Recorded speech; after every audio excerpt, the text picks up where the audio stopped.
Bricks ఓ పక్కన America అధ్యక్షుడు కడుపు మండిపోయింది. ఎందుకంటే బ్రిక్స్ మీద యాక్షన్ తీసుకుంటాం, బ్రిక్స్కి సంబంధించినటువంటి అనుబంధంగా ఉండే దేశాలకు కూడా 10% ఎక్కువ టారిఫ్లు వేస్తామని చెప్పినటువంటి అమెరికా అధ్యక్షుడు కడుపు మంటకు కారణం ఏంటి అంటే బ్రిక్స్ తాజా సమావేశం జరుగుతూ ఉండటం, అక్కడ ఏకంగా ఒక బ్రిక్స్ బ్యాంక్ ఏర్పాటు చేయాలనుకోవడం. ఇప్పుడు ప్రపంచ బ్యాంకు ఐఎంఎఫ్లకు పోటీగా బ్రిక్స్ బ్యాంక్ ఏర్పాటు చేయాలనుకోవడం.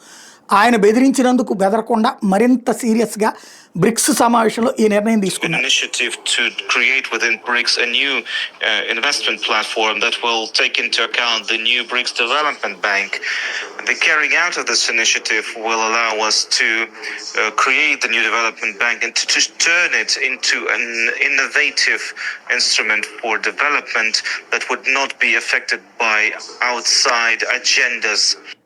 Russia has issued an initiative to create within BRICS a new investment platform that will BRICS తరపున సొంత బ్యాంకు, తద్వారా వీళ్ళ సంగతి ఏందో తేల్చేటటువంటి చర్యల దిశగా అడుగులు పడుతున్నాయి. అది ఇప్పుడు పెద్ద ఎత్తున కోపం వస్తుందన్నమాట.